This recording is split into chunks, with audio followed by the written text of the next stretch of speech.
have done marvelous things. You have done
es là. Tu ne m'as pas seulement donné ta main. Qui domine sur les eaux, c'est Jésus le roi des rois.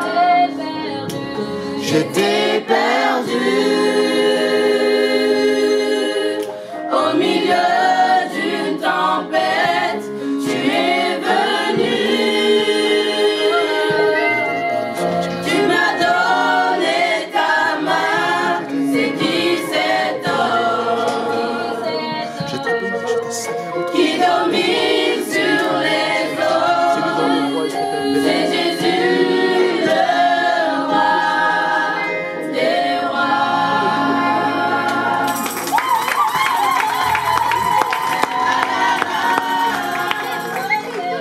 Ah la la, ah la la, ah la la. Mon Dieu est bon, mon Dieu est bon, mon Dieu est bon, mon Dieu est bon. Ah la la, ah la la, ah la la, ah la la. Mon Dieu est bon, mon Dieu est bon, mon Dieu est bon,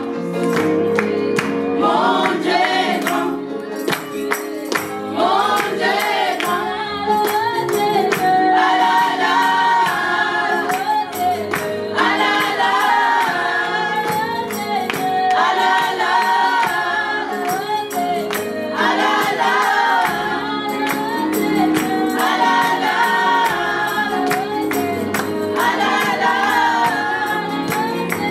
ah la la, ah la la. Mon Dieu est bon, mon Dieu est bon, mon Dieu est bon, mon Dieu est bon. Ah la la, ah la la, ah la la, ah la la. Mon Dieu est bon, mon Dieu est bon.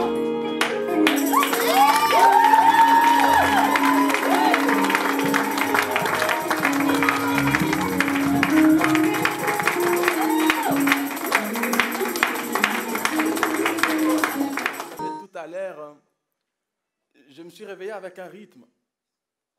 Je suis venu à l'église avec ces rythmes. Je prêchais avec ces rythmes. Mais tout à l'heure, il y a eu quelque chose qui allait casser le rythme. Mais le Saint-Esprit m'a pris. Il m'a dit, non, reste dans le rythme. Et je suis resté dans le rythme. Et ça, c'est quelque chose de très important. J'aimerais vraiment vous parler de ce thème parce que ça va changer votre vie. C'est vraiment quelque chose de très, très, très important. Parce que aujourd'hui, la plupart de nos échecs sont causés à cause de ça. Parce que quelqu'un a coupé un rythme. Parce que quelqu'un a arrêté un rythme. Parce que quelqu'un n'a pas respecté un rythme. Parce que quelqu'un n'était pas conscient qu'il y avait un rythme. Ça, c'est très important. Je vais vous donner une définition de ce mot. Selon ce que le Saint-Esprit nous a donné. Le rythme, en fait, c'est des processus continuels. Et ces processus continuels consistent à plusieurs changements d'étapes. Mais ces changements d'étapes vont respecter une contrainte de temps. Donc ces changements d'étapes vont rester dans le temps.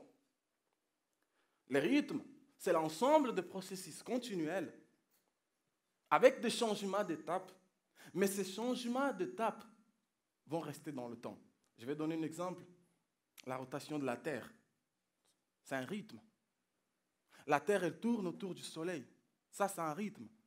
Il y a plusieurs étapes. Vous comprenez? Il fait chaud, il fait froid, il pleut, il y a la neige. Parce que la Terre tourne et le mouvement de la Terre fait le rythme. Et ce rythme fait en sorte qu'il y ait 4 saisons. Ce rythme fait en sorte qu'il y ait la neige. Vous comprenez? Quand on parle du réchauffement climatique, en fait, en réalité, on est en train de parler d'une coupure des rythmes. Vous comprenez? S'il y a un réchauffement climatique, ça veut dire que la Terre ne tourne plus. Parce que si la Terre ne tourne pas, ça veut dire que l'hémisphère nord peut-être sera bloqué dans un côté où il y aura l'été et l'hémisphère sud sera bloqué dans un côté où il y aura l'hiver. Imaginez un peu la scène. 365 jours d'été ou d'hiver, ça sera compliqué. Alors ça veut dire que le rythme, non seulement il divise le temps en étapes, mais le rythme organise le temps. Vous comprenez?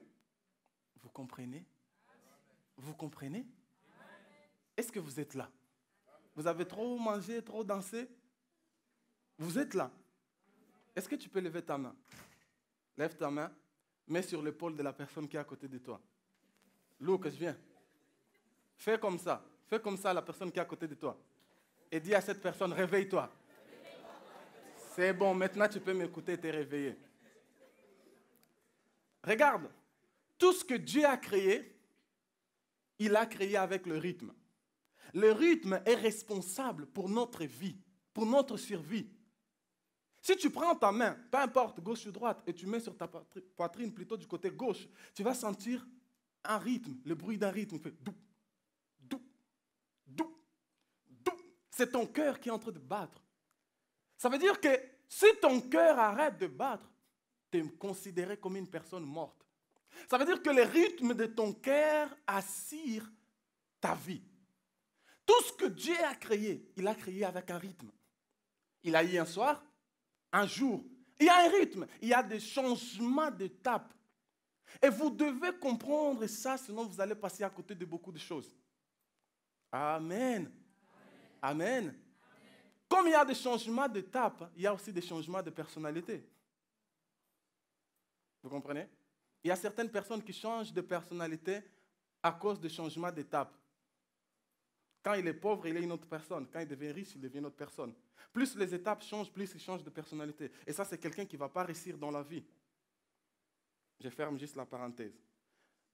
Mais la première chose que vous devez comprendre sur le rythme, comme j'ai dit tout à l'heure, c'est que le rythme assure votre vie. Ça, c'est très... Tout ce que vous faites dans votre vie, vous le faites avec un rythme. Votre scolarité, vous le faites avec un rythme. Vous n'allez pas à l'école tous les jours. Vous avez des vacances. Il y a un rythme de lundi à vendredi. Et si tu ne vas pas à l'école mardi, tu rates le cours de mardi, tu rates celui de mercredi, jeudi, peut-être tu ne comprendras rien du tout parce que tu as cassé le rythme. Vous comprenez? Beaucoup de personnes vivent mal parce qu'ils ont cassé le rythme dans un domaine de leur vie. Beaucoup de personnes meurent tôt parce qu'ils mangent tellement de fast-food qu'ils ont des arrêts cardiaques. Donc, ils coupent le rythme de leur cœur. Ça, vous devez comprendre. Beaucoup de personnes sont malheureuses, ont eu des maladies. Pourquoi? Parce que Dieu a fait l'homme avec un rythme. La nuit, tu dors. La journée, tu es là, tu travailles. Mais eux, ils ne dorment pas la nuit. Des jeunes qui restent sur leur téléphone jusqu'à 4 heures du mat. Ils dorment à 4 heures du mat pour se réveiller à midi. Et après, ils se demandent pourquoi je commence à avoir des problèmes à l'estomac, pourquoi je commence à avoir des problèmes à la tête. Mais tu as coupé un rythme. Jésus a été clair. La nuit arrive où personne ne peut. Où personne ne peut. J'ai encore besoin de dire à votre voisin de vous secouer? Non, restez éveillés alors. Une autre chose que le rythme fait. Le rythme organise les choses. Essayez d'imaginer un monde avec les 4 saisons en même temps. Vous arrivez à imaginer? Imaginez un monde avec les 4 saisons en même temps. C'est catastrophique. Le rythme organise les choses. Le rythme fait en sorte que le mouvement soit correct. Et il y a une différence entre le rythme, la routine, tes habitudes de tous les jours.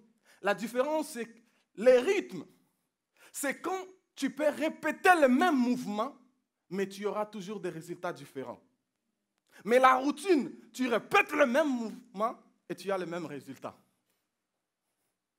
Jean-Baptiste prêche la même prédication. Repentez-vous car le royaume du ciel est proche. Mais les âmes sont toujours en train de venir. Le même mouvement, mais des résultats différents.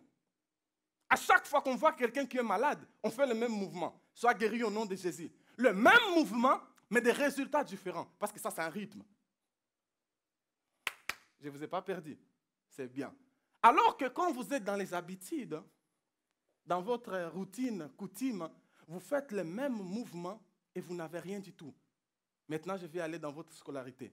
Quand vous révisez la veille pour l'examen, ce n'est pas un rythme, c'est la routine. Voilà pourquoi quand tu arrives devant la feuille, tu oublies tout. Parce que tu as fait la même chose que tu fais tous les jours avant un examen, sauf que c'est un coutume, c'est une routine, ce n'est pas un rythme. Du coup, tu fais le même mouvement, tu auras le même résultat. Quel résultat? L'échec. Vous comprenez? Alors que celui qui révise, même quand il n'a pas examen, il a un rythme. Il révise le même cours. Il va faire les mêmes examens que toi, mais il aura des résultats différents. Parce qu'il fait le même mouvement que toi, mais il a des résultats différents. Quelqu'un m'a dit une fois, j'étais déjà entendu prêcher cette prédication. C'est la 3e fois que tu prêches ça. J'ai dit, c'est pas grave. C'est la même prédication, mais ce n'est pas la même onction. C'est la même prédication, mais ce n'est pas le même résultat. C'est la même prédication, mais ce ne sont pas les mêmes personnes qui sont transformées et guéries. C'est la même prédication, c'est le même esprit, mais ce ne sont pas le même résultat. Parce que nous ne sommes pas dans les habitudes, nous sommes dans le rythme. Ça, vous devez comprendre. Vous devez regarder votre vie et vous poser cette question. Tout ce que je fais tous les jours, le mouvement que je répète tous les jours, me donne le même résultat ou les résultats sont différents? J'ai parlé avec un parent et je lui ai dit, cette formule d'élever, bon c'était pour ce parent-là, c'était son cas, cette formule de lever tes enfants ne fonctionne pas. Essaye une autre. Tu es trop dur avec. Essaye d'être souple. Peut-être avec tes enfants, ça va aller. Vous ne pouvez pas rester dans un mouvement qui vous donne toujours le même résultat. Vous n'êtes pas rabbi. Vous faites toujours la même prière. Et vous ne voyez pas de résultat, et vous restez dans cette prière. Ce n'est pas un rythme.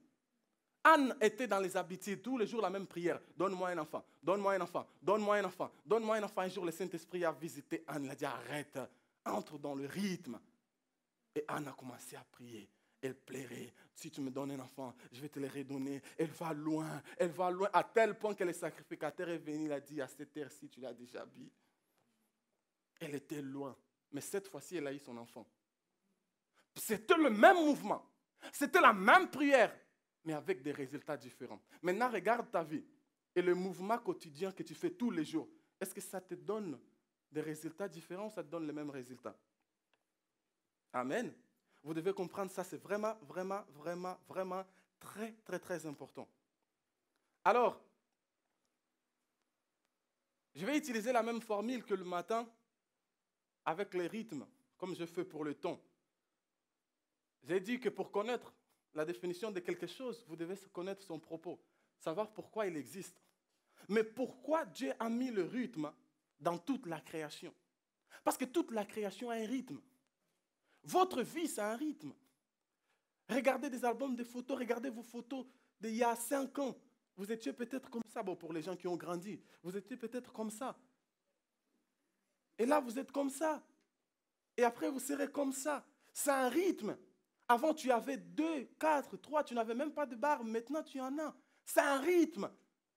La vie est faite des rythmes. Et quand vous trouvez un moyen de bloquer, de stopper ces rythmes, vous êtes en train de stopper la bénédiction de Dieu. Parce que la bénédiction de Dieu se trouve dans les rythmes.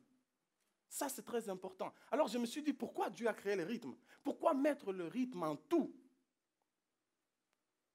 Premièrement, parce que le rythme vous donne l'autorité de faire.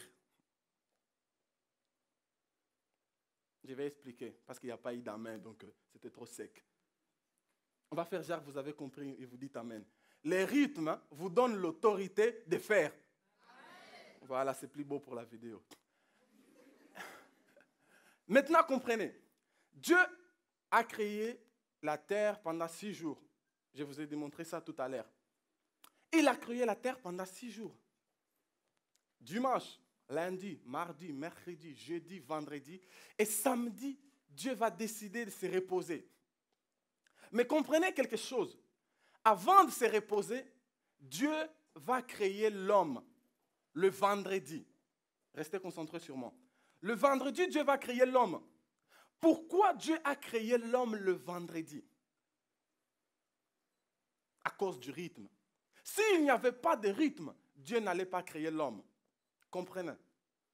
Après le samedi, il y a le dimanche. Après, il y a lundi. Après mardi, mercredi, jeudi, vendredi, samedi. Et après le samedi, il y a encore dimanche. Vous comprenez? Donc, c'est un rythme. Alors, Dieu s'est reposé samedi. Le seul jour de la semaine qui sert comme un jour du repos, c'est le samedi. Ça veut dire que le dimanche, Dieu devait continuer son travail. Parce que le dimanche, c'est un jour de travail. Vous comprenez? Mais Dieu, il s'est reposé à l'éternité, donc son repos était éternel. C'est pour ça qu'il a fait l'homme vendredi, pour que l'homme continue le travail dimanche. Vous avez saisi ou pas? Ça veut dire que si Dieu a été clair, il a dit faisons l'homme à notre image et à notre ressemblance et qu'il domine. Ça, c'est le travail de Dieu. Dominer en hébreu veut dire régner, veut dire être roi. Et le seul roi que nous connaissons, c'est Christ. C'est Dieu lui-même. Ça veut dire que Dieu t'a donné ta place, il t'a donné sa place à lui pour que tu continues son travail à lui. Mais le pouvoir que Dieu t'a donné, il t'a conféré ce pouvoir à cause du rythme, à cause du mouvement continuel. Amen. Je ne vous sens pas, mais ce n'est pas grave, vous allez monter, ne vous inquiétez pas. Regardez ça. Quand vous regardez une semaine a combien de jours? 7 jours. On est bien d'accord? On est bien d'accord? Vous devez comprendre que ces 7 jours représentent la perfection. Et ces 7 jours sont toujours en train de tourner. Ils reviennent toujours. Quand il arrive le 7e, il revient au premier. Et Dieu a fait l'homme le 6e jour. Il a donné le repos le 7e jour pour que l'homme commence à travailler le premier jour. J'aimerais revenir sur le travail pour vous dire, c'est très important. Quand vous ne travaillez pas dans le temps, quand vous ne travaillez pas votre vie dans le temps, vous allez passer à côté de beaucoup de rythmes. Vous allez rater beaucoup d'occasions, beaucoup d'opportunités dans vos vies. Parce que vous ne respectez pas le rythme. Comme le temps, le rythme, il est là aussi pour vous permettre de travailler. Vous comprenez? Nous n'aimons pas le rythme. Je ne sais pas qui est cette personne qui a inventé un rythme et tout le monde l'a pris. On a tous considéré ça et c'est devenu comme une loi pour nous. Pour réussir, il faut aller à l'école. D'abord l'école, après tu finis l'école. Bon, tu finis le collège, lycée, BTS ou université, c'est toi qui vois. Papa, tu finis la licence, master, tu continues à monter, tu vieillis, tu prends une femme, tu épouses. Voilà, ça c'est succès. Je ne sais pas qui a inventé ça. Mais je vous dis, ce n'est pas ça. Vous n'avez pas besoin, je ne suis pas en train de faire l'apologie à ne pas aller à l'école, attention les gens qui n'aiment pas étudier. Mais vous n'avez pas besoin d'aller à l'école pour réussir. La plupart des hommes les plus riches qui ont réussi dans la vie ne sont pas allés à l'école. Hein. Ça, c'est pour te faire mal.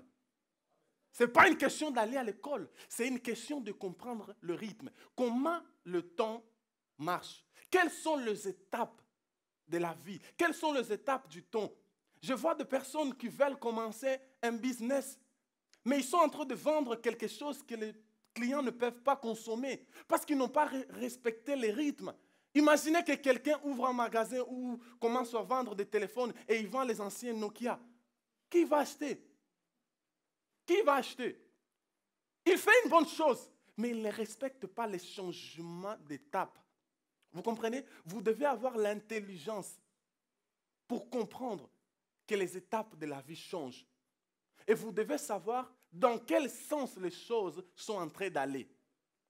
Si vous ne comprenez pas ça, vous allez finir mal. Vous allez finir vraiment mal. Il y a quelqu'un qui a créé un nouveau rythme. Je ne sais pas si c'est qui. C'est le rythme du ministère sur Instagram. Tout le monde est pasteur sur Instagram. Tout le monde fait des vidéos pour mettre sur Instagram. Alors, tous les jeunes maintenant veulent devenir pasteurs. Parce qu'ils sont en train de suivre un seul rythme que je ne sais pas qui a créé. L'apôtre Paul dit, ne vous laissez pas conformer au siècle présent, mais soyez transformés par le renouvellement de votre connaissance. Il est en train de dire que vous devez avoir une pensée venant de Dieu, capable d'identifier les étapes de la vie. Écoute, tout le monde ne va pas réussir à 18 ans. Tout le monde ne va pas réussir à 25 ans. Tout le monde ne va pas réussir à 50 ans. Alors arrête de te mettre des limites dans l'histoire, dans ton parcours et respecte les rythmes de ta vie. Imaginez si David dit à l'âge de 17 ans, il est impossible de tuer un géant. Parce que les soldats, ils n'arrivent pas à les tuer. Pourquoi moi? Mais le rythme que Dieu avait placé dans la vie de David, les étapes de la vie de David, obligeaient David à tuer un géant. Peut-être les changements d'étape de ta vie vont t'obliger à quitter tout le monde. Peut-être ces changements d'étape vont t'obliger à rester seul. Peut-être ces changements d'étape vont t'obliger à travailler plus que les autres. Ne suis pas le mouvement des autres. Tu as ton histoire. Tu as ta vie à toi. Ton rythme, c'est ton rythme. Écoutez, regardez ça. Saoul, bon, je ferme la parenthèse. Il y a quelque chose qui est venu dans ma tête là. Merci Saint-Esprit. J'ai parlé avec Jésus, il m'a dit quelque chose. Je lui ai dit que David, il était mort à l'âge de 70 ans. Et il m'a dit, oh, comment ça se fait que David, il est mort à 70 ans, mais Dieu a appelé Abraham à 75. Ça veut dire que quand c'est la fin pour quelqu'un, ça peut être le commencement pour l'autre. Alors ne suivez pas les rythmes d'autres. Il y a certaines personnes, il s'est marié à 30 ans, donc moi j'ai 29 et je commence à préparer mon mariage. Tu n'es pas lui. Mais tout le monde a un iPhone X, moi j'ai un iPhone X. Tu n'es pas tout le monde. Tout le monde s'habille comme ça, alors je m'habille. Vous savez, la chorale, elle est habillée en jaune et noir. Ça, c'est l'uniforme. Hein. C'est juste l'uniforme. Mais le fait qu'ils soient tous habillés pareil ne fait pas d'eux la même personne. Chacun a sa vie. Hein. Chacun a ses empreintes. Même les jumeaux. Si tu prends 2 jumeaux, il y a un qui a tué et vous allez faire les examens, vous allez trouver ses empreintes à lui, pas de son jumeau. Donc de la même façon que tu as tes empreintes en toi, dans tes empreintes, Dieu a mis ta destinée. Il a mis ton histoire. Donc ton histoire, c'est ton histoire. Alors j'aimerais commencer ce message en disant à quelqu'un, tu dois vivre ta vie en regardant ta vie. La vie des autres, ça ne te concerne pas.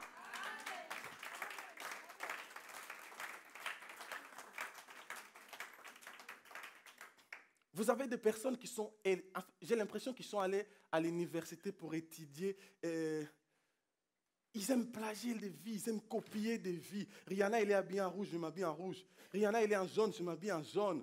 T'es Rihanna? T'as l'argent de Rihanna?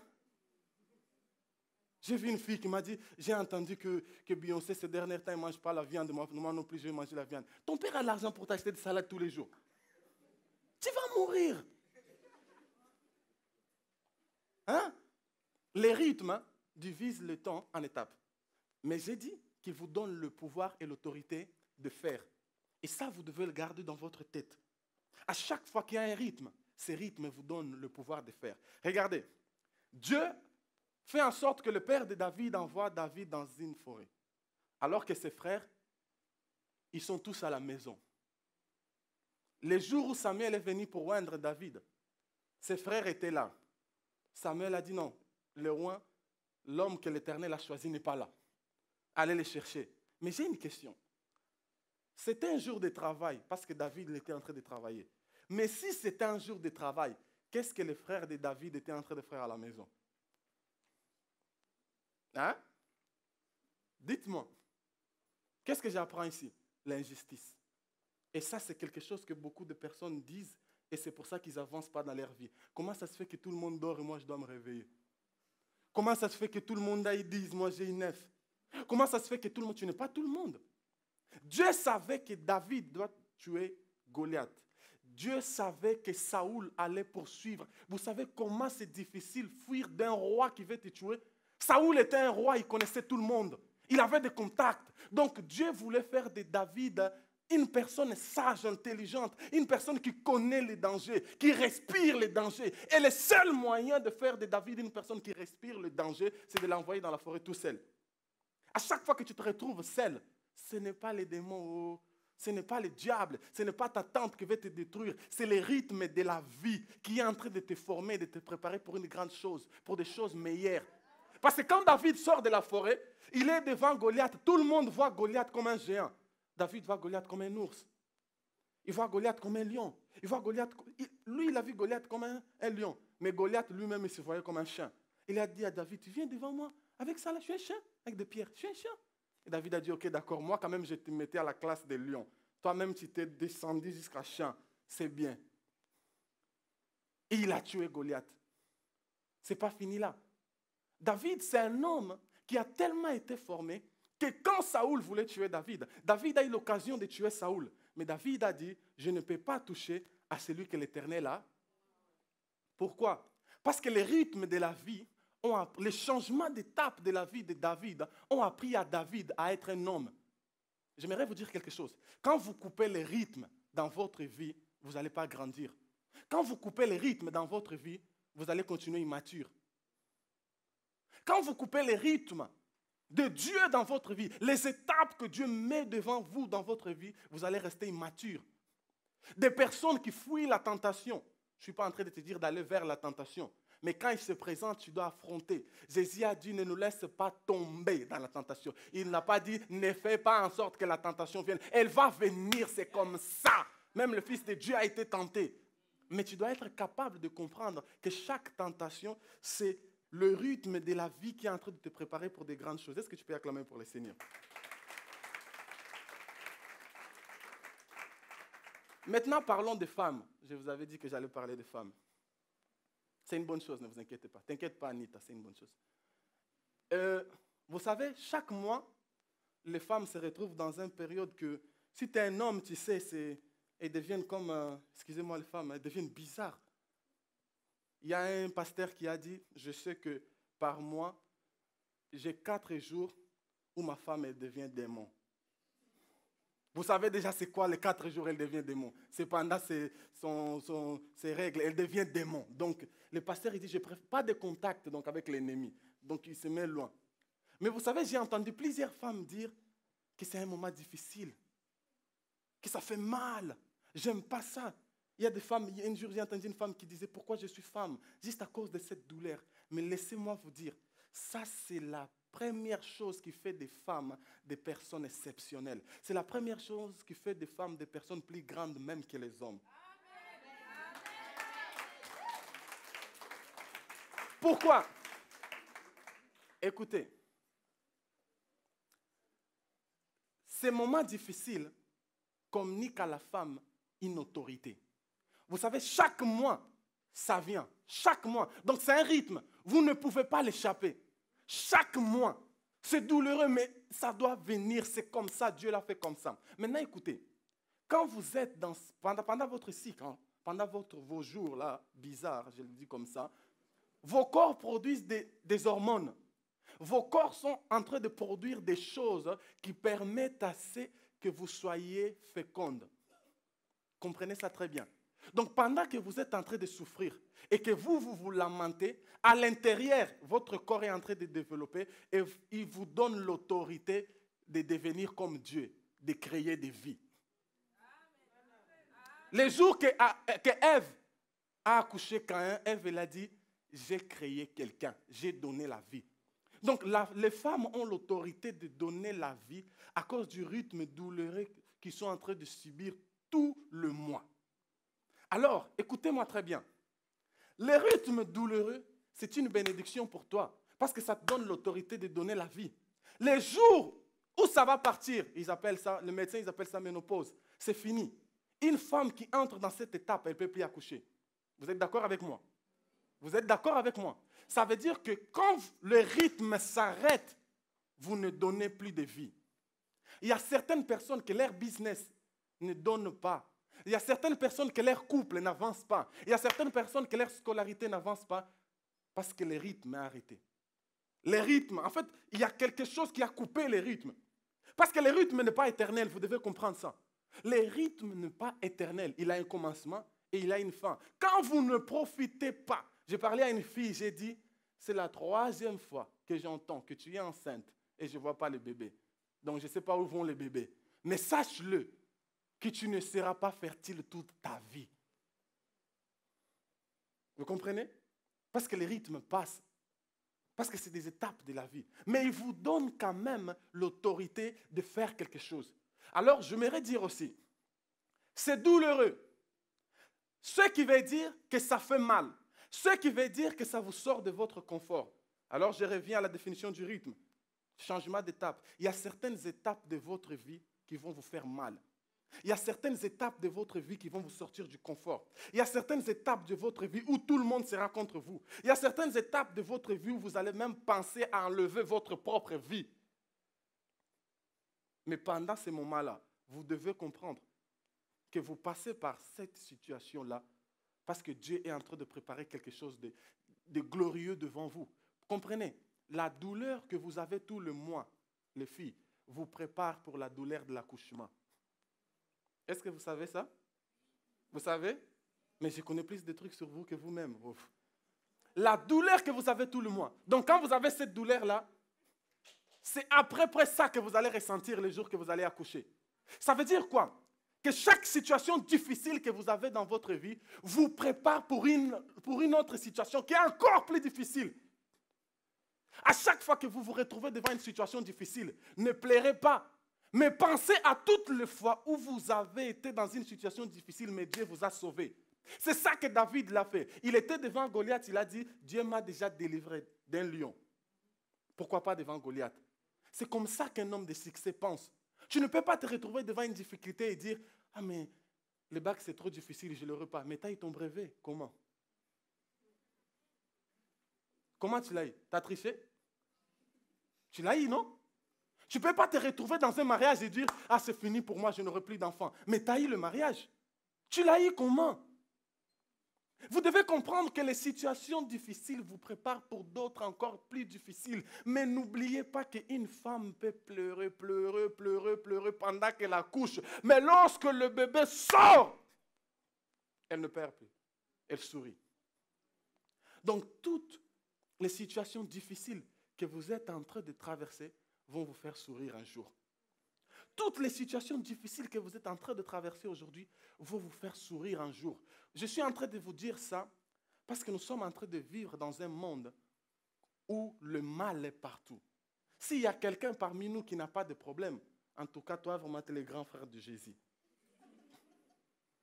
Nous avons tous des problèmes. Et surtout les jeunes. Les parents ils pensent que les jeunes, ils n'ont pas de problèmes. Les jeunes, ils ont beaucoup de problèmes.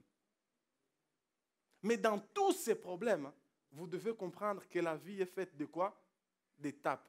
Et ça, c'est la deuxième chose que je vous dis aujourd'hui. Le rythme a le pouvoir de diviser la vie de quelqu'un en étapes. On va prendre Joseph. Il est chez lui, dans la maison de son père. Et ses frères vont prendre Joseph et ils vont le vendre comme esclave. Et juste une question. Il voulait aller? Il voulait aller? Il est allé? Il voulait? Il est allé? Il voulait? Il est allé? Ça veut dire qu'il y a certains moments de votre vie où vous n'aurez pas envie d'aller, mais le rythme va vous amener. Il y a certaines personnes qui vont venir dans votre vie où tu vas dire, oui, c'est l'amour de ma vie, bébé chéri, amour bébé, mais le rythme va le faire partir.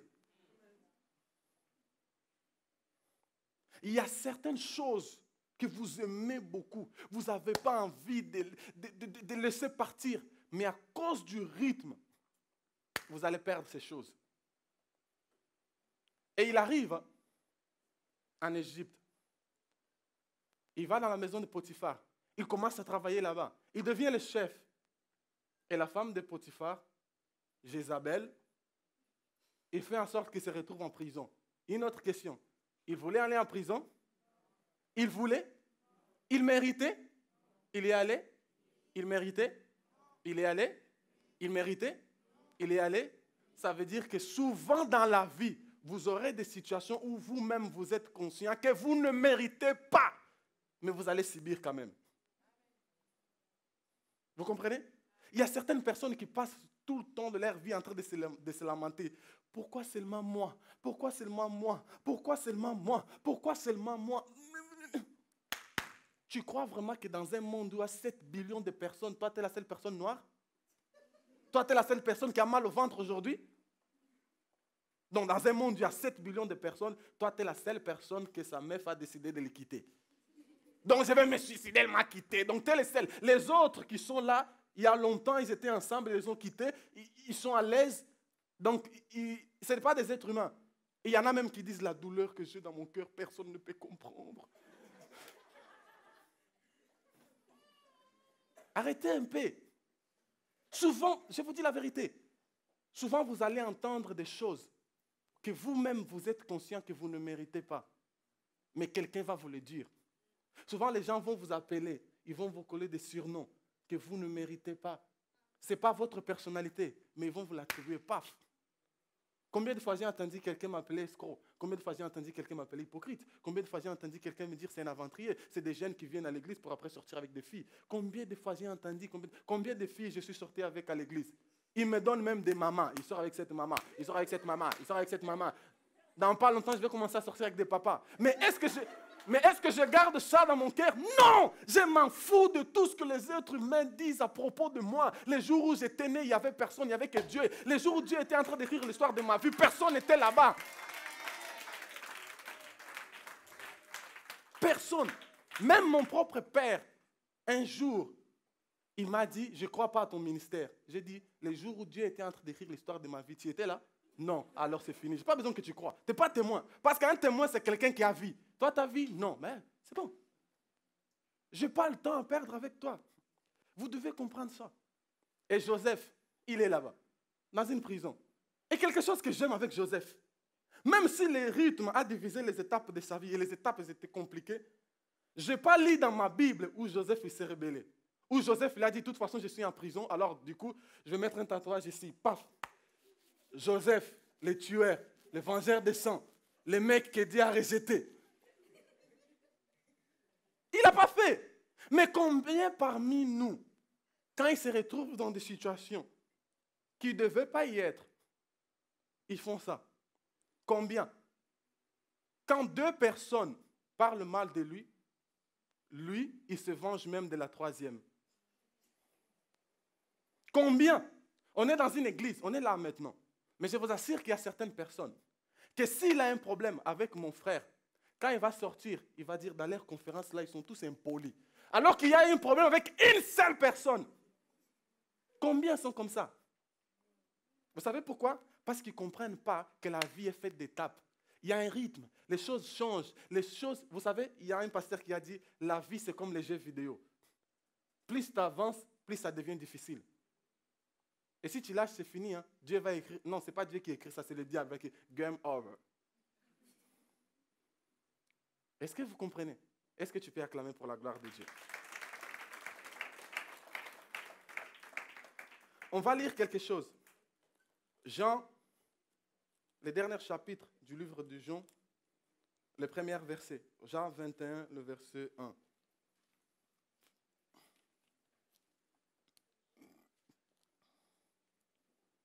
Je vais lire juste la première phrase. Jean 21, le verset 1. Vous pouvez suivre ici. La Bible dit, après cela. C'est tout. C'est tout ce que je vais utiliser. Après cela. Tout. Comprenez quelque chose. Le temps et le rythme divise la vie de quelqu'un en étapes. Et ce mot est responsable pour diviser la vie de quelqu'un en étapes. Ouh. Après cela, cette phrase ou ce mot, ça dépend de vous. Après cela, j'aimerais vous dire quelque chose. Quand la Bible dit après cela, ça veut dire qu'il y avait un événement. Mais l'événement est passé. Et ce n'était pas n'importe quel événement. C'était la résurrection de Jésus. Donc ils sont en train de dire après la résurrection de Jésus. Ça veut dire que le monde ne s'est pas arrêté à la résurrection de Jésus. Et pourquoi tu penses que le monde va s'arrêter parce que tu as perdu ton père? Pourquoi tu penses que le monde va s'arrêter parce que tu n'as pas envie de te réveiller? Oh, moi je vais mourir, mais mère. Ah bah oui. Il y avait une maman, son fils, c'est Maman Timba, il m'a dit ça. Jancy, il est là. Jancy, il disait qu'il voulait se tuer. Maman Timba, il a pris un couteau, il a dit tiens, tue-toi. Mais il est là, non, Jancy, jusqu'à présent, il est en vie. Ça veut dire quoi? Quand il a vu le couteau, il a pensé à toutes les nourritures. KFC, kebab. Il n'y a pas ça au ciel, hein? Vous comprenez? La Bible dit, après cela, regardez, rien de ce que tu vas vivre dans ta vie est éternel. Même si tu as faim, après tu seras rassasié. Et après tu auras faim. Après tu auras soif. Tout ce qui se fait dans le temps a un commencement et une fin. Et ça, c'est le rythme. Vous devez comprendre quelque chose. Vous pouvez être pauvre aujourd'hui, mais il y a un après cela. Après votre pauvreté, il peut y avoir la richesse. Après votre stérilité, il peut y avoir des enfants. Mais vous devez aussi comprendre quelque chose.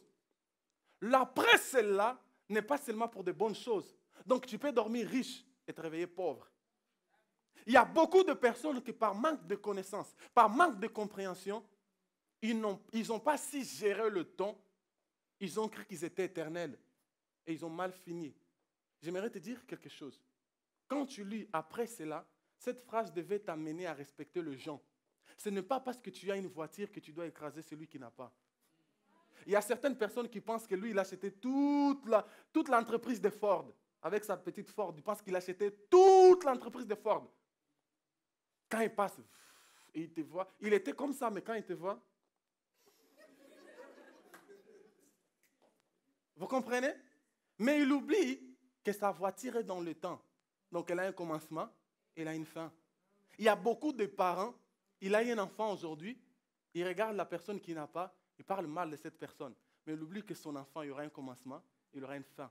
La vie est faite d'étapes. Alors à chaque fois que vous êtes dans une étape, dans une circonstance, si cette étape est favorable pour vous, faites participer les autres. Si aujourd'hui vous avez 2, partagez 1. Parce que demain vous allez manquer le 2. Beaucoup n'ont pas compris ça. Je vous dis la vérité. On avait un voisin, il était riche. Il était vraiment riche. Et il était riche. Et sa femme, elle parlait avec personne dans le quartier. Un jour, vu que son mari n'était pas éternel, il n'était pas Jésus non plus, il était mort. Et la famille est venue du mari. Ils ont tout pris. Et ils ont laissé la femme dans la rue. Et elle, qui venait du Canada, elle s'est retrouvée en Angola. Sans personne, sans famille, sans rien du tout, sans maison. Elle commençait à dormir chez le voisin. Maintenant, imagine que tu dors chez quelqu'un que tu as méprisé pendant 5 ans. Comment cette personne elle te dit bonjour? Bonjour, dans pas longtemps, il faut que tu sortes. Vous comprenez? Elle, quand son mari était en vie, elle disait ça, c'est la vie. On est bien. La Bible dit, il y a un homme qui était riche, il a dit à son âme, je dois boire, je dois manger, je dois me réjouir. Dieu l'a regardé, il a dit insensé. La nuit, Dieu est venu, il a retiré son esprit, il était mort. Vous devez comprendre que la vie change. Cette fille qui est à côté de vous là, et que vous êtes tout le temps avec ton pote, et tu dis, elle est moche. Hein. Elle-même, elle est moche. Dans pas longtemps, hey, elle va devenir une bombe, croyez-moi. Croyez, il y a toujours un après cela. Vous savez, on a vu, moi je vous dis, on a vu des filles. Moi j'ai vu des filles au collège. Hein, ça ne donnait même pas envie. Elles te demandent la réponse, tu lui donnes comme ça. Ça ne donne même pas envie de la regarder. Mais il y a des filles, elles te demandent la réponse, tu donnes. Et tu demandes encore, tu veux encore l'autre. Mais la moche, quand elle te demande, ah, mais je n'ai pas encore fini. 5 ans après, la fille qui était belle, tu la vois. Et la moche, et on te dit, elle, c'est Marie. Quel mari? Et Marie qui... Marie? Ah, Marie. Maintenant, tu sais toi-même que tu disais à tout le monde, ah, moi sortir avec Marie. Et maintenant, tu veux Marie. Vous comprenez? Il y a toujours un après cela. Les filles, ces jeunes hommes qui viennent, qui courent derrière toi et que tu es en train d'insulter, tu n'as même pas de papiers, tu n'as même pas d'argent, aucune voiture. Eh, maman, c'est peut-être le PDG dans 10 ans. C'est peut-être l'homme qui va changer l'histoire de ta famille dans 5 ans. Eh! Eh! Dans la vie, il y a toujours un après cela. Je suis en train de vous dire des choses qui sont réelles. Élie, il a arrêté la pluie. Il s'est dit, bah, je suis Élie le meilleur. Élie le meilleur. Il a dit à tous les prophètes de Baal, venez ici, on va voir. Ils ont prié. Rien comme fait. Élie prit le feu descend. Élie a dit, bah, comme je fais tomber le feu, je vais tous vous égorger. Papa. Mais il a oublié qu'il y a toujours un après cela. Après cela, la Bible dit que Jézabel a dit, allez dire à Élie, de la même façon qu'il a fait aux autres, je vais le faire aussi. Et il a commencé à fuir. Quand vous faites quelque chose, je vous dis la vérité, cette chose va vous suivre. Il y aura toujours un après cela. Est-ce que vous comprenez? Un jour, je me souviens, quand j'avais 16 ans et demi, il y avait une dame à l'église. Parce que quand j'avais 16 ans et demi, j'étais encore plus skinny que là. Et mes pantalons, je ne sais pas, même quand je mettais la ceinture, mes pantalons, ils descendaient toujours et tombaient. Il y avait une maman, et la maman, elle a fait, ah, mais lui, il passe pour interpréter et pour modérer, mais vous ne regardez pas son pantalon. Il a dit, Lui, il ne peut jamais devenir un serviteur de Dieu avec ses pantalons comme ça. Et c'était catastrophique à l'époque, vraiment. Et 2 ans après, la même maman, elle est venue à l'église avec sa fille qui était en train de mourir. Elle est venue, elle a fait, Évangile, prie, s'il te plaît. On n'a pas d'argent, prie. Et qu'est-ce qu'Évangile a fait? Il a prié. Et j'ai fini de prier normal. Mais j'ai commencé à rigoler après. Parce que Dieu m'a fait expérimenter comment les hommes ne connaissent pas le temps. Ils ne connaissent pas l'avenir. Faites gaffe. Dans la vie, il y a toujours un après cela. Jean, Pierre, Jacques, tous les apôtres, quand Jésus était à vie, il marchait comme ça. Quand il voyait un pharisien, hypocrite. Pourquoi? Parce que Jésus était là-bas. Les jours où Jésus était mort, Jean a dit, moi, je n'ai même pas encore 30 ans. Mourir. On va s'enfermer dans une maison. Personne va sortir. Jean a dit, personne ne va sortir. Pierre a dit, vaut mieux retourner dans les poissons. Mais allez dire encore aux pharisiens hypocrites qui va aller. Ils ont oublié qu'un jour, Jésus allait mourir. Vous comprenez? N'oubliez pas, la vie continue. Alors regarde bien la personne qui est à côté de toi. Apprends à respecter cette personne, même si elle te fait du mal. Pardonne, parce que tu ne sais pas qu'est-ce que cette personne représente pour toi, pour ton avenir. Acclame encore l'Éternel.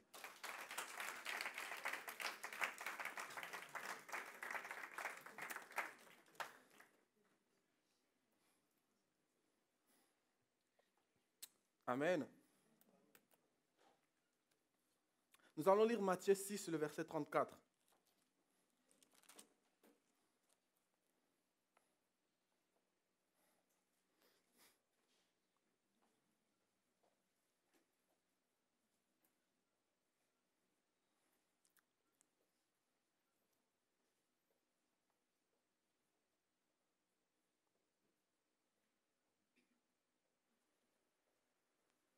Je vais prendre juste la dernière phrase. Jésus dit, à chaque jour suffit sa peine. Ça, c'est important. Parce que si les rythmes divisent le temps en étapes, et Jésus dit ça, ça veut dire que chaque jour, vous avez un problème à résoudre. Chaque jour, vous avez une mission à accomplir. Chaque jour, vous avez une tâche à accomplir. Mais le problème de l'homme, c'est que l'homme ne respecte pas cette phrase. Ne laisse pas pour demain. C'est... Vous ne connaissez pas la phrase? Les hommes sont comme ça. Il va lire la Bible. Il dit non, je vais lire dans 15 minutes. Il doit réviser. Non, je vais réviser dans 4 minutes. Les hommes aiment repousser les choses. Mais vous devez comprendre, chaque jour a 24 heures du temps. Et à chaque fois que Dieu vous donne 24 heures du temps, il vous accorde un problème à résoudre. Et quand vous prenez ce problème, vous le passez pour le lendemain vous aurez 2 problèmes à résoudre. Quand vous le passez pour après, maintenant vous avez 3. À la fin de la semaine, vous avez 7.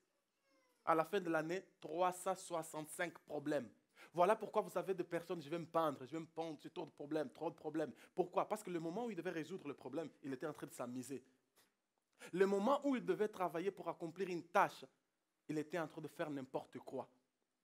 Combien je vois des jeunes, surtout nous, les jeunes chrétiens, on a l'impression que parce qu'on a accepté Jésus, c'est fini. On va être riche, on aura tout. Jésus s'en occupe. Les chrétiens, ils sont flemmards, paresseux. Ils n'aiment pas travailler. Ils n'aiment pas développer leur talent. Ils n'aiment pas développer leurs dons. Les chrétiens savent faire 2 choses. Première, croire que tout va être facile. Deuxième, s'habiller. Les chrétiens sont forts en ça. Mais ils ne sont pas forts à comprendre que chaque jour a un problème. Comprenez ça. Cet homme était 38 ans devant la piscine de Bethesda. 38 ans! Mais non, attendez. 38 ans, il attendait un seul miracle. Un seul miracle. Mais il a perdu 38 ans. Et Jésus demande à cet homme, veux-tu être guéri? Il a dit, mais quand je fais en sorte de me jeter, il y a toujours quelqu'un qui va avant moi. Vous croyez que ça, c'est une excuse? Dites-moi la vérité, ça, c'est une excuse. Pendant 38 ans, si l'eau était là, ici, et que lui se retrouvait ici, Quand il a avancé le premier jour et que quelqu'un s'est jeté après lui, pourquoi il n'est pas resté là, ici, et le deuxième jour, il avance encore un peu? Ça veut dire que cet homme, quand il faisait un pas, quelqu'un allait avant lui, il retournait. Beaucoup de personnes font ça. Ils commencent quelque chose, mais quand il échoue, il retourne. Il n'essaye pas. Vous êtes en train de voir ça, les ampoules qui sont ici. Vous connaissez la personne qui a créé ça? Vous connaissez son nom? Thomas? Combien de fois il a échoué? Combien de fois il a échoué? Quand vous faites quelque chose et que ça ne marche pas, ce n'est pas un échec, c'est un apprentissage. Est-ce que vous comprenez les jeunes? Parce que les jeunes ont tendance à beaucoup échouer. Pas parce que vous êtes bêtes, pas parce que vous ne connaissez pas les choses, mais parce que c'est tout à fait normal. On est des jeunes, on n'a pas assez d'expérience. Vous comprenez ça? Alors quand vous sortez avec quelqu'un, surtout dans des choses de relations, quand tu sors avec quelqu'un et ça ne marche pas, ça y est, c'est fini, tous les hommes sont pareils. Tous les hommes sont... Mais tu oublies que ton père aussi, il est homme. Hein? Tous les hommes sont pareils. Tu oublies que Jésus aussi, il est homme. Hein? Quand vous échouez, vous devez comprendre qu'est-ce que Dieu est en train de m'apprendre par cet échec. Il y a des personnes qui font des entreprises, mais ça ne marche pas. Ce n'est pas un échec. Essaye de comprendre pourquoi ça n'a pas marché. Quand tu redoubles à l'école, l'institution n'est pas en train de dire que tu n'es pas intelligent. Ils sont juste en train de te dire que tu dois revoir quelque chose pour être encore plus fort. Mais nous, notre problème, c'est que quand on échoue, on recule. C'est pour ça qu'on n'avance pas dans la vie. Combien ici ont eu 2 ou 3 idées pour 2019 pour avancer dans la vie? Levez vos mains. Tu as eu une idée, tu as dit, je dois faire ça en 2019 pour avancer dans la vie. Combien ils sont en train de se battre pour? Maintenant, levez les mains. Combien ont déjà abandonné? Voilà. Combien vont abandonner? Vous comprenez? Ça pourquoi? Je vous dis la vérité. C'est toujours comme ça. Imaginez que tu es en train de faire... Vous savez, quand les guerriers faisaient le paix, ils prenaient le paix, ils mettaient dans le feu, ils sortaient et ils tapaient avec un marteau. Après, ils prenaient ça, ils mettaient dans l'eau froide. Ils répétaient ce mouvement jusqu'au moment où ils prenaient le paix, ils le mettaient comme ça et qu'ils voyaient son image dans le paix, son réflexe dans le paix. Ils savaient que maintenant c'est bon. Mais quelque chose d'important à savoir, c'est qu'ils répétaient ce mouvement fait battre l'eau froide au moins 150 fois. Imagine qu'est-ce que ça fait à un homme de faire ça. 150 fois. Si c'était moi, si c'était toi, la première fois, fais, l'eau froide, tu es encore motivé. Fais, l'eau froide, tu tapes. Fais, tu tapes, l'eau froide. Après, tu dis, casse-toi. La persistance va vous permettre de respecter les rythmes. Ce n'est pas parce que vous n'avez pas les succès immédiats que vous n'allez pas avoir les succès. Est-ce que vous comprenez ça? Ça, c'est très important. Je ne suis pas venu ici pour vous donner de messages d'illusion. Ah, vous allez tous devenir riches. Je vous dis la vérité. Je vous dis la vérité. Parmi toutes les personnes qui sont ici, moi, je souhaite que tout le monde devienne riche. Mais tout le monde ne va pas devenir riche. Tout le monde ne va pas devenir riche. Parmi toutes les personnes qui sont assises ici, tout le monde ne va pas devenir riche. Tout le monde n'aura pas un mariage heureux. Je vous dis la vérité. Tout le monde peut avoir une maison, mais tout le monde n'aura pas un foyer. Parce que ce n'est pas une malédiction que je lance contre vous, mais c'est une question de vouloir. C'est une question de comment tu t'adaptes aux étapes. C'est une question de quelle est ta résistance devant les échecs. Comment tu résistes aux échecs. Et comment tu résistes? Comment tu résistes au stress? Surtout ça, le stress. Les gens, ils stressent pour tout et pour rien. Tu stresses pourquoi? Parce que je vais à Paris. Alors tu stresses pourquoi? Je vais prendre le TGV. Mais tu stresses pourquoi? Oh, et si on meurt? Oh, tu stresses pourquoi? Et s'ils mettent une bombe? Tu stresses pourquoi?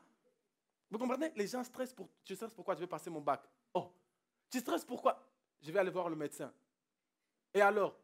Oh, je vais aller voir le médecin et s'il me dit que j'ai une maladie. Mais tu as pris où cette maladie? Toi qui manges bien, toi qui vis bien. Ne stressez pas pour rien et résistez aux échecs. Est-ce que vous m'entendez les jeunes? Parce que si quelqu'un vous dit que vous n'allez pas avoir des moments difficiles et des moments d'échec, il est en train de vous mentir. Dans la vie, vous allez plus échouer que réussir. Dans la vie, vous allez plus vous prendre des coups que mettre des coups. Quelqu'un qui donne un coup, c'est parce qu'il a réussi au moins 100. Et les problèmes de la vie, c'est que ce n'est pas la personne qui reçoit beaucoup, ou qui donne beaucoup plus de coups qui gagne, mais celui qui résiste le plus, c'est celui qui gagne. Vous allez regarder des combats, souvent j'ai regardé des combats de John Cena, ça m'énervait. Parce que John Cena, c'est quelqu'un, il commence le combat, il y a Steve.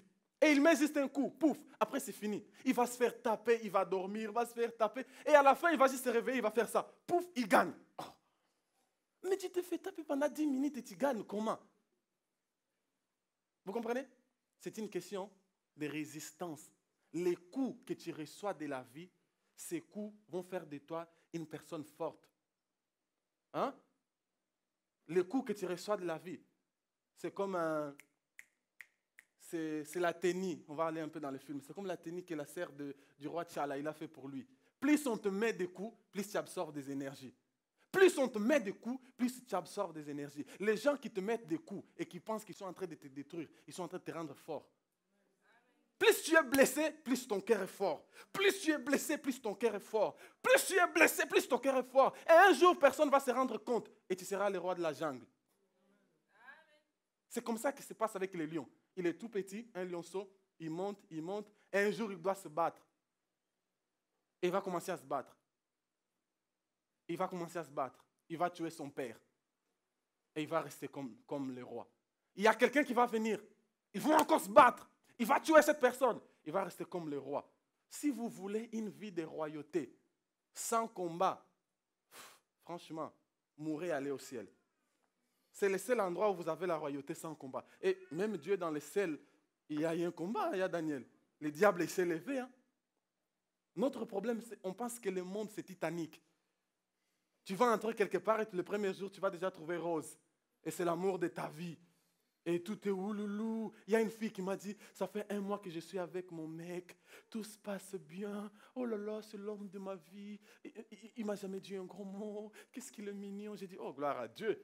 2 mois après, il m'appelle. Lui là, lui. Moi, je fais, lui qui? Ton voisin? Non, lui là, l'homme que le Seigneur m'a envoyé. Premièrement, c'était l'homme qu'elle avait choisi, quand il était mignon. Maintenant qu'il est devenu rebelle, c'est l'homme que l'Éternel l'a envoyé. Pourquoi? Parce que dans sa tête, j'entends des gens qui disent, je vais me marier pour être heureux. Quoi? Tu veux te marier pour être heureux? Il y en a qui disent, je vais avoir de l'argent pour être heureux. D'autres disent, je dois devenir riche pour être heureux. Je dois devenir une star pour être heureux. Écoutez-moi très bien. Une parenthèse. Si Dieu ne te rend pas heureux, personne d'autre va te rendre heureux. Si tu n'arrives pas à être heureux tout seul, où sont les... Bon, la plupart aiment. Où sont les célibataires? Les célibataires. Ceux qui ne sont pas encore mariés, lève la main. Celui qui ne lève pas la main, il est suspect, hein? Lève la main. Parce que si tu ne lèves pas la main, tu dois me montrer ta bague. Célibataire. Allez. Voilà, c'est bien. Maintenant, c'est bon. Écoutez-moi. Être célibataire, c'est la plus grande bénédiction que Dieu vous a donnée pour le moment. Profitez bien de ça.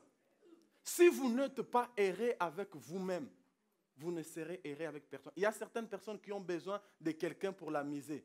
Mais amuse-toi toi seul. Mets-toi devant le miroir et parle avec toi-même.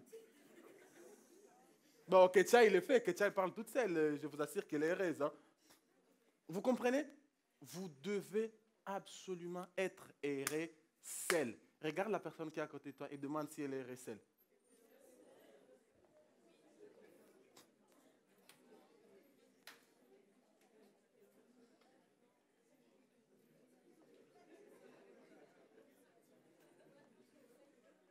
Amen. Amen. Nous allons bientôt finir. Je me réjouis prendre encore un livre. Nous allons prendre Ecclésiaste, le chapitre 3, les versets 2 et le verset 4. Ecclésiaste 3, le verset 2 et le verset 4.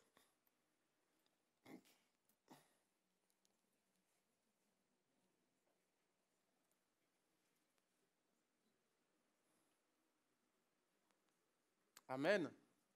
Regardez ça. Il y a un temps pour planter et un temps pour récolter ou pour arracher ce qui a été planté. On s'arrête d'abord ici. Et quelles sont les semences que vous plantez pour devenir cette personne? Moi, je vais devenir un joueur de foot. Mais tu regardes que des novellas. Jamais tu as regardé un match de foot.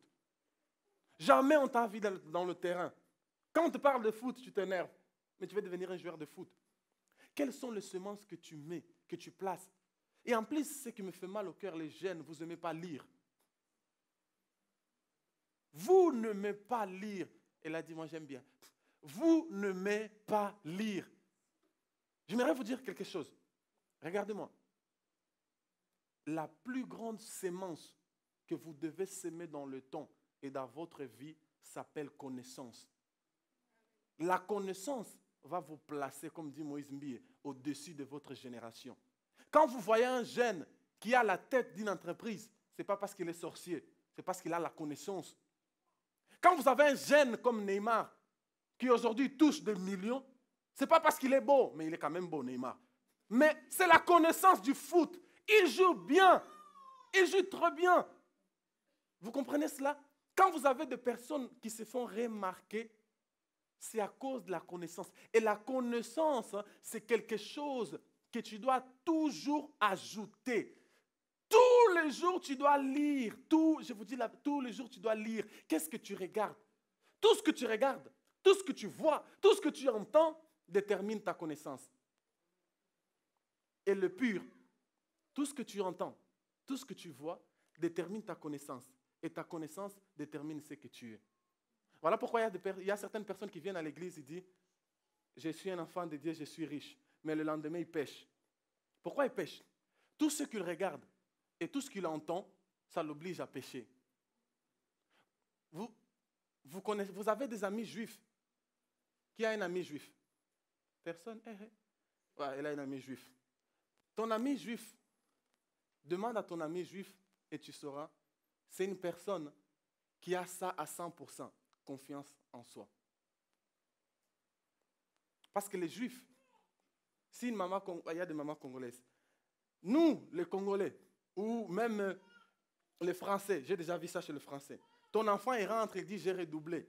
La maman française elle va dire, t'as redoublé? Quoi? Tu te fous de moi? Tu te fous de moi? Ah mais je vais te mettre à la porte. Hein. La maman congolaise elle va dire, yo redoublé nako beta yo zoba. T'as redoublé? Je vais te taper. Mais la maman juive demande à ton ami, va te dire, si un juif fait quelque chose et qu'il n'a pas de succès, sa mère elle va venir, si elle redouble, sa mère elle va lui dire, t'inquiète pas, tu es tellement intelligent que les gens de ton école n'ont pas compris ta connaissance. C'est pour cela qu'ils t'ont fait redoubler. Comme ça, l'année prochaine, tu vas apprendre aux autres qui sont restés là-bas, qui sont bêtes. Vous avez compris? Qu'est-ce que cette maman est en train de dire à son fils? Il est en train de dire à son fils, tu es fort. C'est les gens qui n'arrivent pas à comprendre ta force. Nous, on écoute tous les jours Bouba. Je vais passer dans le coin là, bendo na bendo, je vais faire ça, je vais casser les chaises. Et quand tu es devant une chaise, ton esprit te dit casse, casse. Il y avait une chanson en Angola qui disait Tokaiko Kadera. Ça veut dire je tombe avec la chaise. Et quand il mettait cette chanson, même moi, je l'ai écouté un jour, tu as envie de prendre une chaise au bout parce que. Est-ce que vous comprenez? Est-ce que vous comprenez? Pourquoi? Quand vous entendez quelque chose, votre cerveau a tendance à l'enregistrer. Et malheureusement, c'est votre cerveau qui contrôle votre corps. Et s'il enregistre que vous êtes faible, c'est fini. Qu'est-ce que tu entends? Qu'est-ce que tu vois? Je suis fatigué de voir les jeunes rester. Ah, Seigneur, je disais à mon frère, hein, mon petit frère, le matin, je t'ai vu regarder le dessin animé. L'après-midi, je t'ai vu regarder le dessin animé. Et là, tu es en train de jouer à la play. Et après, tu vas regarder une télé-réalité. Et après, tu vas venir me dire, je ne me sens pas bien pris pour moi. Et moi, je vais prier pour toi. Vous comprenez? Il passe 24 heures du temps à écouter et à voir des choses qui vont lui donner rien du tout. Ils vont juste faire du plaisir à son corps. Et quand il a des échecs, et quand il n'avance pas à l'école, et quand il a personne qui les drague, et quand il a personne qui veut lui donner des opportunités, qu'est-ce qu'il dit? Ah, l'homme est méchant. Ah, pourquoi seulement moi? Pourquoi seulement toi? Fais attention à ce que tu entends. Fais attention à ce... Et écoute, quand tu entends quelque chose qui n'est pas bon, vous savez, l'ordinateur a un système. Si tu télécharges quelque chose et tu n'aimes pas, tu peux faire quoi? Supprimer. Ta tête a ce système. À chaque fois que quelqu'un me dit hypocrite, je supprime. Méchant, je supprime. Parce que si je garde ça dans ma tête, quand je vais aller prier, je vais dire, Seigneur, pardonne-moi parce que je suis un hypocrite. Je ne suis pas. Il y en a qui demandent pardon pour des péchés qu'ils n'ont pas. Parce qu'ils ont tellement écouté hypocrite, méchant, méchant, méchant, méchant. Et il se met à genoux, Dieu pardonne-moi parce que je suis méchant. Alors qu'il est en train de perdre un temps qu'il pouvait parler des choses plus sérieuses avec Dieu qui allaient d'amener d'autres choses. Faites attention à ce que vous écoutez. Vraiment. Yassif, mets la suite, s'il te plaît. Ah, j'aime ça. Un temps pour pleurer, un temps pour rire. Ah, un temps pour se lamenter, un temps pour danser. Nous, on a tout changé. Nous, on veut commencer par rire et jamais pleurer. Danser et jamais lamenter. Vous comprenez? Écoutez-moi, ça c'est le cycle de la vie. Si aujourd'hui, vous avez le succès, sûrement, hier, vous ne l'aviez pas. Si aujourd'hui vous êtes dans l'échec, sûrement, demain vous aurez le succès. À chaque fois que vous êtes en train de rire, rappelez-vous, souvenez-vous bien, hier vous étiez en train de pleurer. La joie ne vient jamais avant la tristesse. Parce que la tristesse, elle vous donne le privilège de honorer, valoriser et respecter la joie. Vous n'avez pas compris. Un exemple, terre-terre.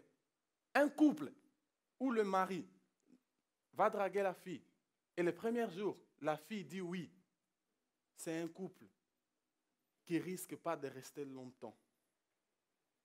Parce qu'ils se sont mis ensemble comme ça, c'était trop facile.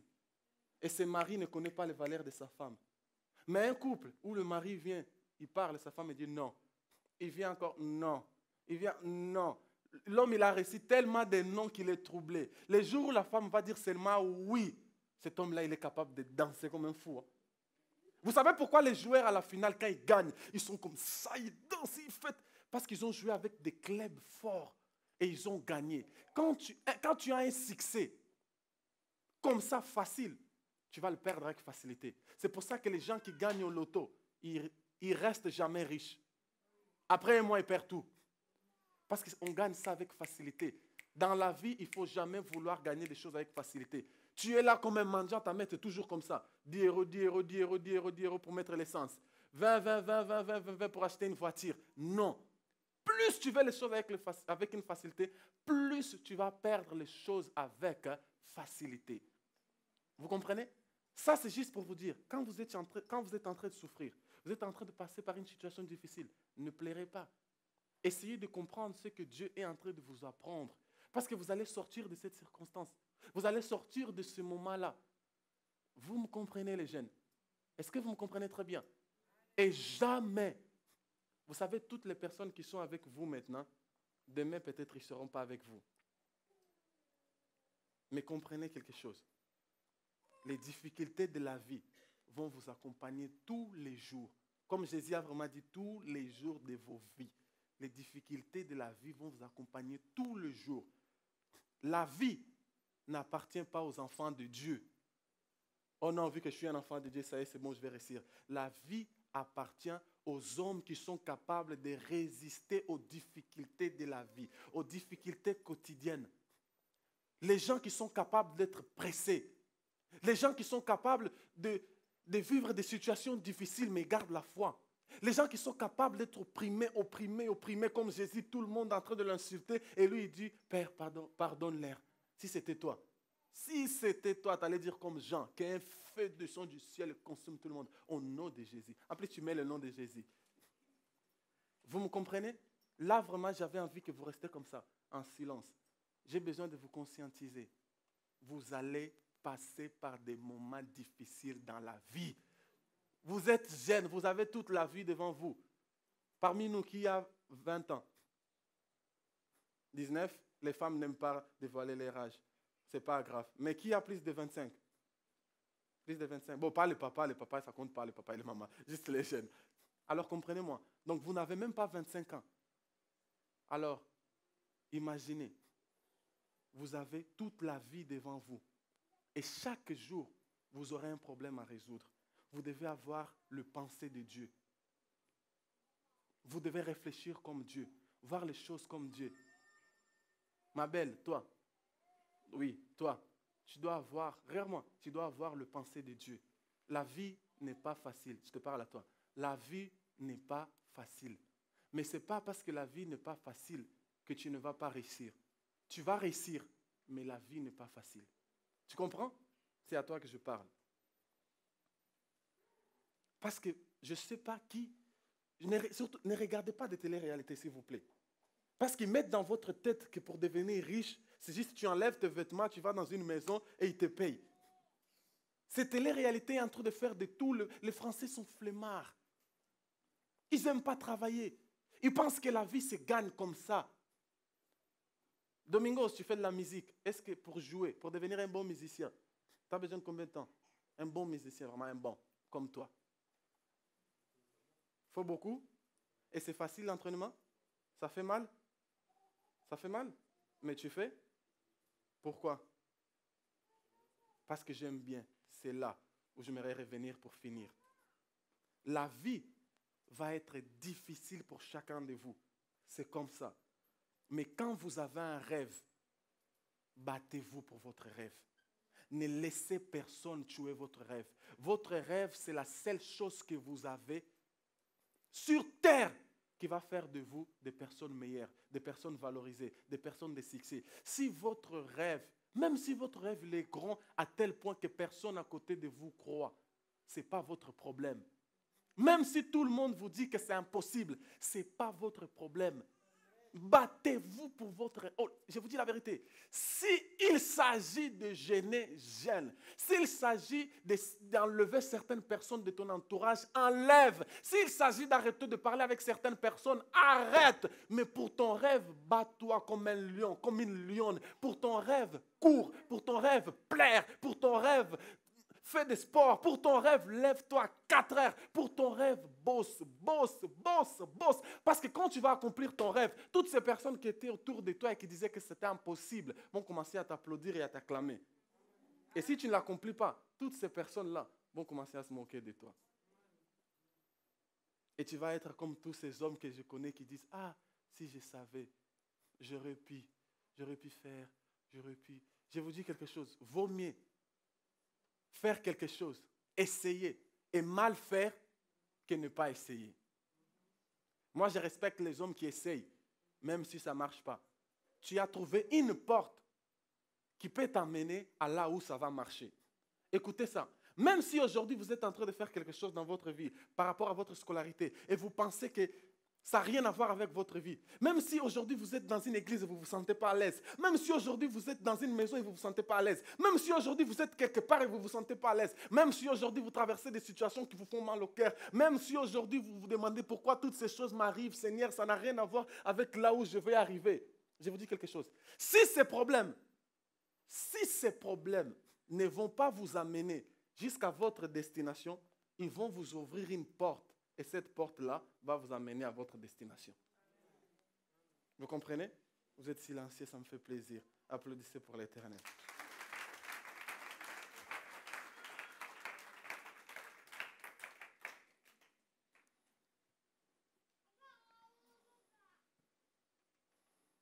Nous allons nous lever et nous allons lire Luc, le chapitre 6, le verset 17.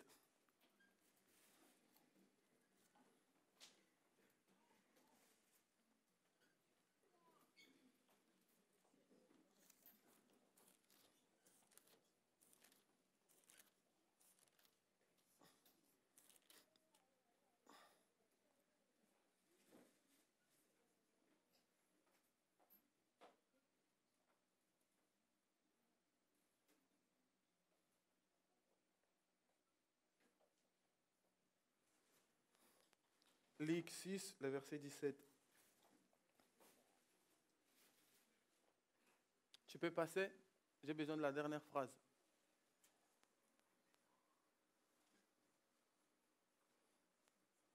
Voilà. Regardez. Jésus était quelque part. Et la Bible dit que la foule est venue vers lui. Mais regardez pourquoi. Ils étaient venus pour l'entendre et pour être guéris de leur maladie. Ça, c'est formidable. Ça, c'est le rythme que Dieu a établi dans l'Évangile. L'apôtre Paul dit que le royaume des cieux ne consiste pas seulement en paroles, mais en démonstration et puissance. Écoutez, à chaque fois que vous écoutez la parole de Dieu, à chaque fois que vous écoutez la bonne nouvelle, à chaque fois que vous lisez la Bible, à chaque fois que vous venez à l'église, vous êtes là pour apprendre, vous êtes là pour écouter, mais vous êtes là aussi pour être guéri. Vous êtes là pour écouter, mais vous êtes là pour recevoir quelque chose. Vous êtes là pour écouter, mais vous êtes là pour monter aussi dans votre relation avec Dieu. Écoutez très bien, la parole de Dieu, c'est quelque chose qui ne se limite pas seulement aux théories. Mais la parole de Dieu, Jésus est clair, il dit la parole que je vous ai annoncée, c'est un esprit. Et l'esprit fait des actions. J'aimerais que pendant quelques instants, qu'on change l'atmosphère de cette salle.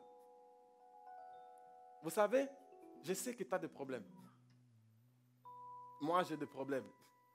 Peut-être parmi nous, il y a quelqu'un qui est malade. Peut-être parmi nous, il y a quelqu'un qui a besoin de recevoir quelque chose. Peut-être il y a quelqu'un qui se pose des questions qui ne trouve pas la réponse. Peut-être il y a quelqu'un qui est venu aujourd'hui et qui se disait après la conférence, je vais aller faire quelque chose, je vais aller me pendre, je vais aller faire quelque chose qui n'allait pas glorifier Dieu. Peut-être il y a quelqu'un qui voit sa vie passer, mais les succès, mais la gloire ne frappe jamais à sa porte. Peut-être il y a quelqu'un qui n'a même plus d'espoir. Mais laissez-moi vous dire quelque chose. Vous êtes venus ici aujourd'hui pour écouter et pour être guéris. Vous êtes venus ici aujourd'hui pour écouter et pour voir votre vie transformée. Dieu ne vous a pas appelé ici aujourd'hui juste pour écouter. Non, il vous a appelé ici aujourd'hui pour transformer quelque chose dans votre vie. Dieu vous a appelé ici aujourd'hui pour changer de situation dans votre vie. J'aimerais que tu pries. Je ne sais pas quelle est ta situation. Nous avons quelques instants. Tu vas prier. J'aimerais que tu pries vraiment. Je ne veux pas que tu murmures dans la présence de Dieu, mais que tu pries. Parce que toi, tu connais mieux cette situation que moi. J'aimerais que tu pries pour toi-même, pour ta vie, pour tout ce que tu as entendu aujourd'hui. Après, nous allons prier pour toi, mais j'aimerais que tu pries pour ta vie. C'est ta vie, c'est ton problème. Donc, je te donne un temps. Tu vas prier pour ta vie, tu vas prier pour toi, tu vas prier pour ces situations, tu vas élever ta voix et tu vas commencer à prier au nom de Jésus. Que l'Éternel change de passé, car tu n'es pas n'importe quelle personne. Oh Jésus. Je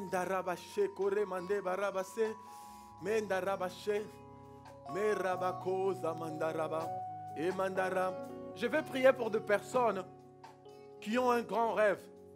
Pour des personnes qui voient comme si leur rêve est tellement grand qu'ils ne vont pas l'atteindre. Si tu fais partie de ces personnes, viens ici devant. Je vais prier pour quelqu'un qui a un grand rêve. Je vais prier pour quelqu'un qui se sent étouffé. Je vais prier pour quelqu'un qui ne voit plus des portes de secours.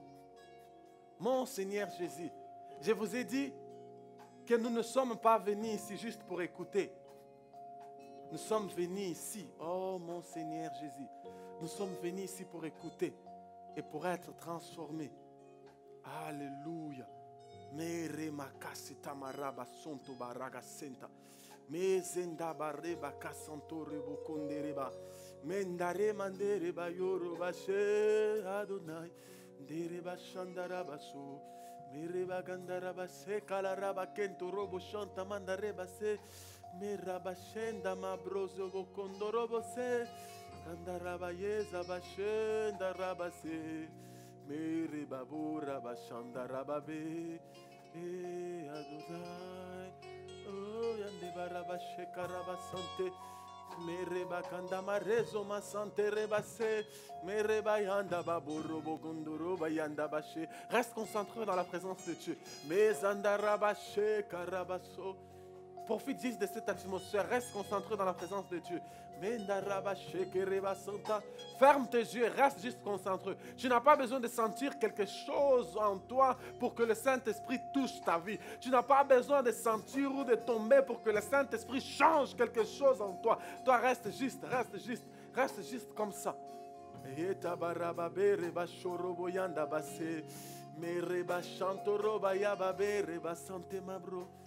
Meramandere abashandere babe, ndere bashondoro bosanda babre, ndere zamashandara basendoro babaye. Tu remplis les ciels, Adonai. Mendoro boshekendere basai. Menamasanto robo yanda bashekendere basai. Mesondoro boshekendara bakendere ba. Seigneur, au nom de Jésus, je te présente mon frère. Et je te prie au nom du Seigneur que son rêve devienne réalité. Peu importe le ton, peu importe le rythme, mais que son rêve devienne réalité au nom du Seigneur Jésus-Christ. Oh, chaque rêve garde une mission venant de Dieu, une mission pour le bien-être des hommes, une mission pour permettre à ce que le royaume du ciel soit prêché partout et manifesté partout.